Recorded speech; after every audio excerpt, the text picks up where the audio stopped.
অবিশ্বাস্য ও ইউনিক এক চমক নাস্তার রেসিপি। এই নাস্তাটি বিকেলের আড্ডায় বা স্কুলের টিফিনে দিলে সবাই চেটেপুটে খাবে। তাই একটুও না টেনে পুরো ভিডিওটি আমার সাথেই থাকো। আর নাস্তাটি তৈরি করা একদমই সহজ। তো তার জন্য কিন্তু এখানে আমি নিয়ে নিছি ময়দা। ময়দা তোমরা যে যেমন নাস্তাটি তৈরি করবে তেমনই কিন্তু এই ময়দাটি নিতে পারো।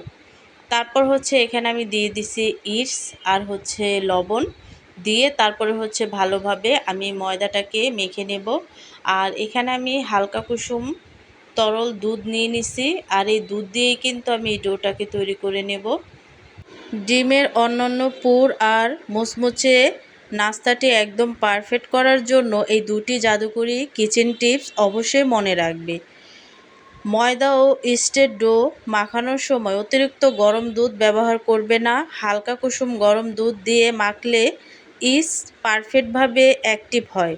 আর ডো মেখে অন্তত ২০-৩০ মিনিট উষ্ণ জায়গায় ঢেকে রাখলে একদম নাস্তাগুলো ভাজার পর ভেতরটা দারুণ তুলতুলে নরম আর উপরটা মুচমুচে হয়। তো এভাবে করে তারপরে হচ্ছে আমি ১ ঘন্টার জন্য কিন্তু রেস্টে রেখে দিচ্ছি। আর এখানে আমি একটা হাঁড়িতে আগে থেকে পানি বসায় রাখছি, পানিটা অলরেডি বলক চলে আসছে। এখানে আমি ২টা কাঁচা ডিম ভেঙে দেব। পানিতে সরাসরি কাঁচা ডিম ভেঙে ছাড়ার সময় পানিতে সামান্য ভিনেগার বা লবণ মিশিয়ে নেবে এবং পানির আঁচ একদম হালকা রাখবে। এতে ডিমের সাদা অংশ ছড়িয়ে না গিয়ে চকমকে গোল হয়ে সুন্দরভাবে সেদ্ধ হবে। তো এভাবে করে তারপরে হচ্ছে ডিমটাকে তোমরা সিদ্ধ করে নিতে পারো বা অন্য কোনোভাবেও তোমরা সিদ্ধ করে নিতে পারো। তারপর হচ্ছে একটা হাঁড়িতে আমি দিয়ে দিছি তেল আর পেঁয়াজ। পেঁয়াজটাকে একটু সফট করে ভেজে নেব। ভেজে নেওয়ার পরে কিন্তু এখানে আমি অ্যাড করে দেব আদা রসুনের পেস্ট। আদা রসুনের পেস্টটা দেওয়ার পরে একটু ভেজে নেব।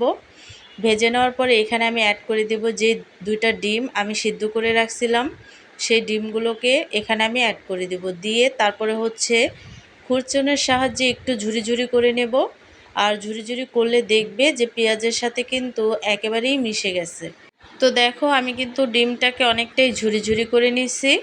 তো তারপরে হচ্ছে এখানে আমি অ্যাড করে দেব ঝুরি করে রাখা আলু। আর এই আলুটা দিলে কিন্তু এই নাস্তাটি খেতে ভীষণ ভালো লাগে। তারপর হচ্ছে এখানে আমি পর্যাপ্ত পরিমাণে কাঁচামরিচ কুচি আর হচ্ছে হলুদ দিয়ে দিছি। দিয়ে তারপরে হচ্ছে এখানে আমি স্বাদ মতো লবণ অ্যাড করে ভালোভাবে নেড়ে চেড়ে আমি এই পুরটাকে তৈরি করে নেব। হাই গাইস, আসসালামু আলাইকুম, welcome back to my channel. কেমন আছো তোমরা সবাই? আশা করছি ভালো আছো। আল্লাহর রহমতে আমি অনেক ভালো আছি। তো গাইস, ভিডিওটি ফার্স্ট থেকে লাস্ট পর্যন্ত দেখতে থাকো, আশা করছি ভালো লাগবে। আর ভালো লাগলে প্লিজ একটি লাইক আর একটি সাবস্ক্রাইব করে পাশে থাকবে। তো এখানে আমি আরেকটু ঝাল হওয়ার জন্য অ্যাড করে দিছি সাদা গোলমরিচের গুঁড়ো। তবে এটা যদি তোমরা না দিতে চাও তাহলে কিন্তু স্কিপ করতে পারো। তো অনবরত নেড়ে চেড়ে তারপরে হচ্ছে আমি একটু ঢাকা দিয়ে রাখছিলাম। ঢাকা দেওয়ার পরে কিন্তু আলুটা অনেকটাই সিদ্ধ হয়ে আসছে। তো এই পর্যায়ে এসে আমি আলুটাকে একটু উল্টিয়ে পাল্টিয়ে দিব। উল্টিয়ে পাল্টিয়ে বারবার নেড়ে চেড়ে দিতে হবে, নয়তো দেখা গেছে নিচে লেগে যেতে পারে। তো পুরটা আমার রেডি হয়ে গেছে। এক সাইডে রেখে দেখো ডোটা ফুলে কিন্তু ডাবল হয়ে গেছে। তো এই ডো থেকে গ্যাসগুলো চেপে চেপে আমি বের করে নেব। তো খুব সহজেই কিন্তু এই ডোটা তোমরা যদি পারফেক্টভাবে তৈরি করো বা অ্যাক্টিভ ইস্ট থাকে তাহলে কিন্তু ফুলতে তেমন একটা সময় লাগে না। তো দেখো আমি কিন্তু লিচি কেটে নিছি, যে কটা নাস্তা আমি তৈরি করব সেই কটা লিচি আমি কেটে নিছি।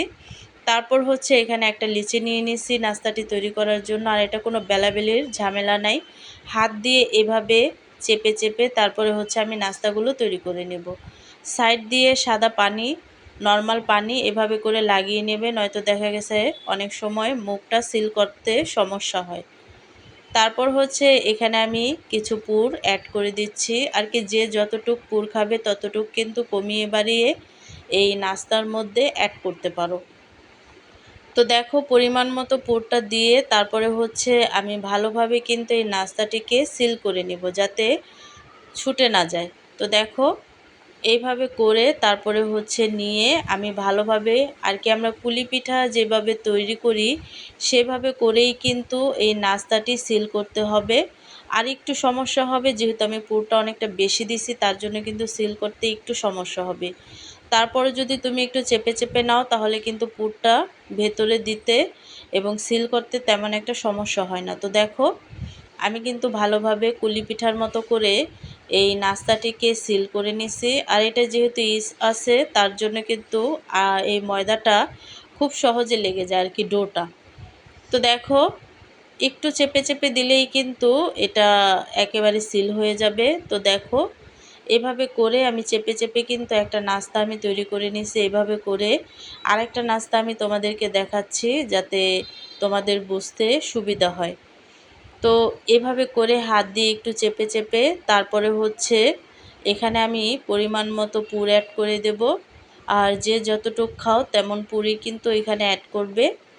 তো পুরটা অ্যাড করে তারপরে হচ্ছে আমি এই নাস্তাটিকে ভালোভাবে পানি দিয়ে সিল করে নেব। তো খুব সহজেই কিন্তু সিল করা যায়। অনেকেই ভাবে ডিম ভেজে বা সেদ্ধ করে কুচিয়ে পুর বানানো যায়। তবে পানিতে সিদ্ধ করার কি দরকার, পানির মধ্যে নরমভাবে ডিম সিদ্ধ করে নিলে আলুর সাথে হালকা হাতে ভেঙে মেখে নিলে পুরের ভেতরে একটা ক্রিমি আর জুসি ভাব থাকে, যা কড়াইতে ভাজলে একটুও শুকিয়ে যায় না। সামান্য এই টেকনিকে ভাজলে নাস্তাটির ভেতরে একদম একটা রাজকীয় স্বাদ পাওয়া যায়, যা সাধারণ ডিমের পুরে কখনোই মিলবে না।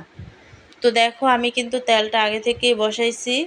তারপরে হচ্ছে এখানে আমি দুইটা নাস্তা দিয়ে উল্টিয়ে পাল্টিয়ে একেবারে ক্রিস্পি করে ভেজে নিছি। তোমরা চাইলে হালকা তেলেও ভাজতে পারো। এই নাস্তাটি কিন্তু হালকা তেলেও খুব সহজে ভাজা যায়, যে যেমন ইচ্ছা তেমন করেই ভাজতে পারো।